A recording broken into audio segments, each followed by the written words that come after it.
State of the Nation address is coming up. And yeah, it sounds a bit strange to have to say that because it feels like we've had State of the Nations almost every month. But to really dissect this and to really discuss this, which is the official presidential State of the Nation address, the annual one that we had known every February up until the day that we suddenly had lockdown State of the Nations, essentially, is Daniel Silke. He is the man who has his finger on the pulse of the economy and also a political analyst. Daniel, thank you so much for joining us. Yeah, tell me a little bit more about your thoughts about this year's State of the Nation address. Thank you, Alex, for having me. Every year we say it's the most important State of the Nation address. It's a critical moment.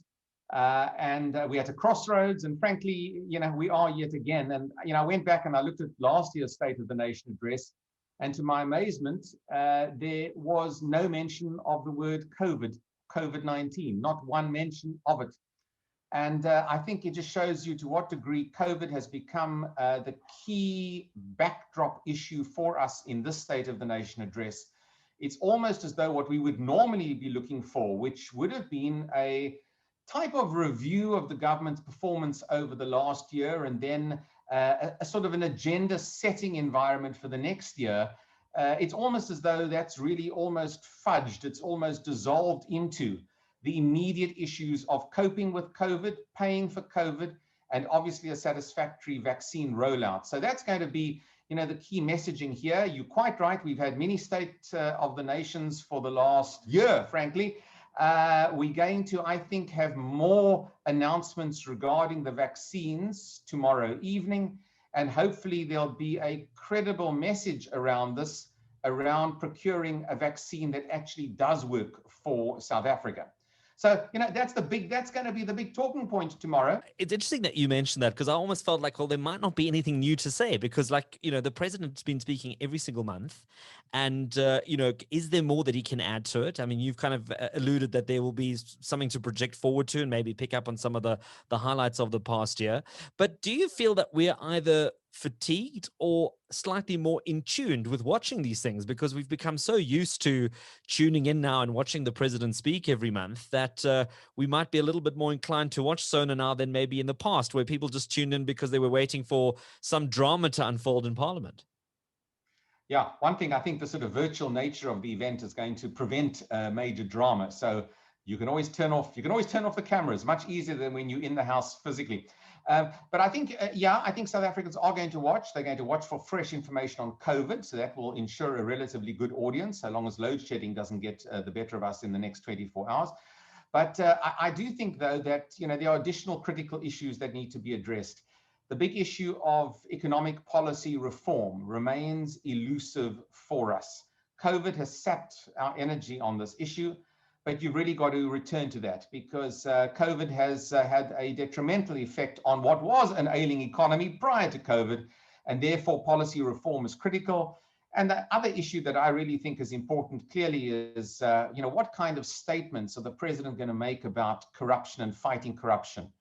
We've heard this all before, and yet month after month, we as South Africans, we continue to languish under fresh reports of malfeasance, and you've only seen issues relating to the COVID-19 relief funds and the procurement controversies just in the last few weeks or so.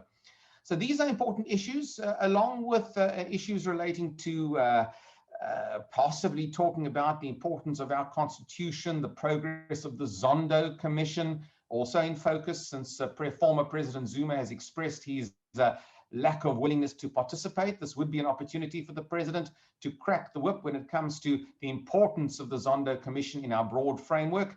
So these are all issues that need to be addressed, probably also with the same relative urgency. And then that economic policy issue really needs to again be fleshed out. We've done all of this before, and we've just treaded water, frankly. So yeah, I'm looking for more flesh on the bones.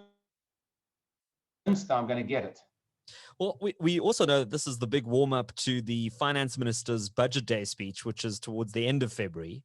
And we're also preparing for a municipal election towards the end of the year. So, I mean, I'm sure some of that will also play into tomorrow night's speech as well. Well, you're quite right. In terms of the finance aspect, in terms of dealing with our debt to GDP, the fiscal constraints in South Africa, that heavy lifting is probably going to be left to Tito Mboweni out in the speech tomorrow night. And I always believe that you need to look at the State of the Nation address in a package with the main budget, both together.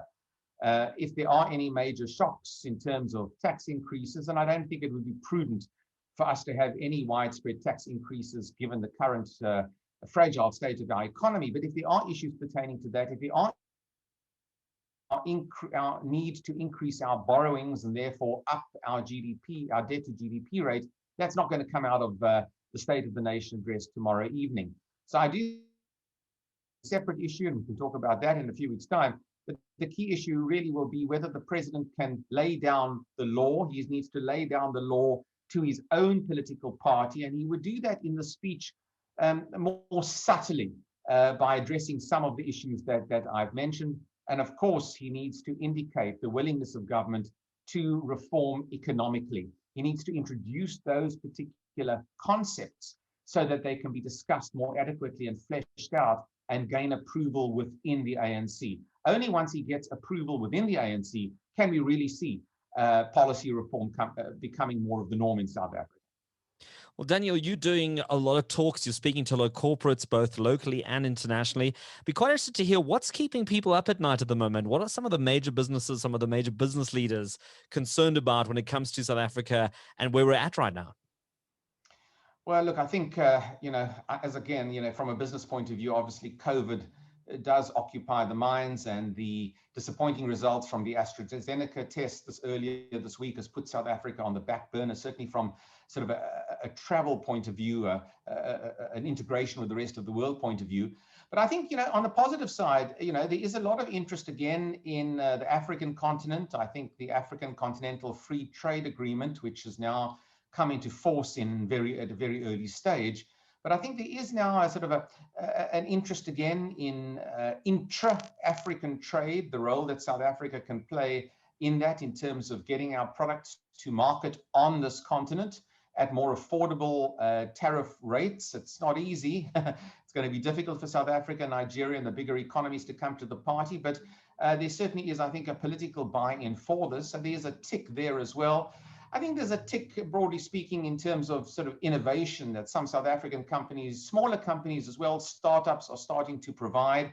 We're seeing a fair amount of investor capital or seed capital, venture capital coming into some of these smaller startups. And I think that's a general positive. But the downsides clearly are issues relating to corporate governance, both in the private sector and, of course, in terms as well. And this broad issue of corruption and policy uncertainty really are the issues that perhaps keep investors, both domestic and foreign, awake at night.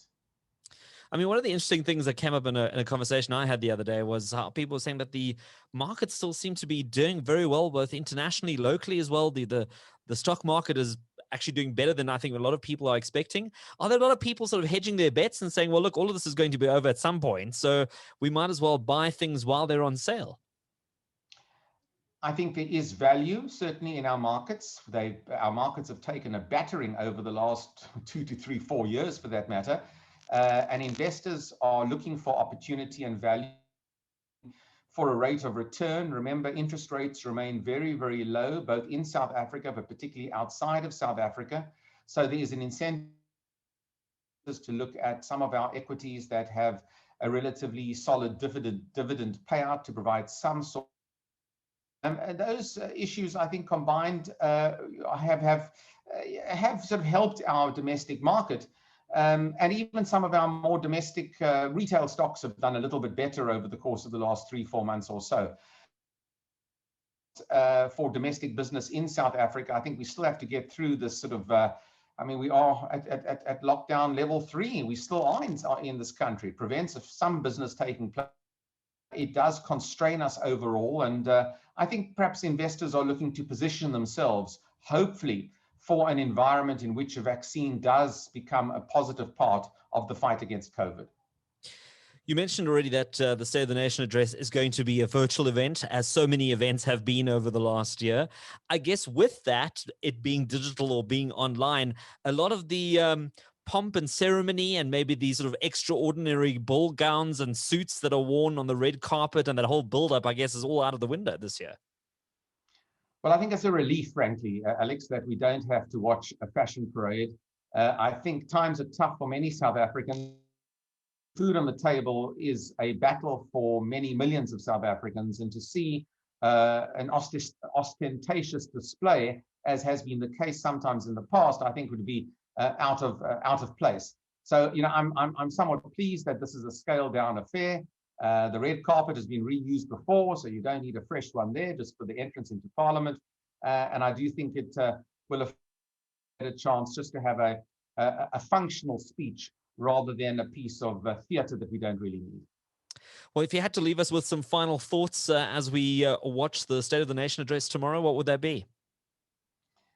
Well, look, I think, the backdrop for the State of the Nation is exceptional.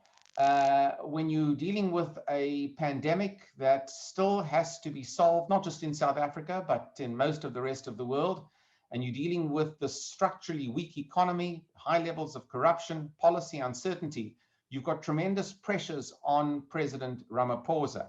And when you add to this many of the factional battles, the political battles occurring in the ANC at the moment, you have a degree of vulnerability for the president. He has to act, and he has to be seen to be acting relatively strong. He has to put his foot down on policy and on his own party. And those are the tests that I'm going to sort of use on my checklist once I've heard the speech tomorrow night. Well, Daniel, we wait and see what the president brings us in his speech tomorrow. And then, as you mentioned, we might have to have a follow-up chat in the lead up to the Budget Day speech, which is, I think, as big a speech when it comes to speeches during the year. But I think it's not the last time we're going to hear from the president this year, as we do and have become very accustomed to his monthly engagements with us, or what, as we call them, family meetings in South Africa. So Daniel, Silke, thank you so much for joining us on this podcast. Alex, always a pleasure to chat to you anytime.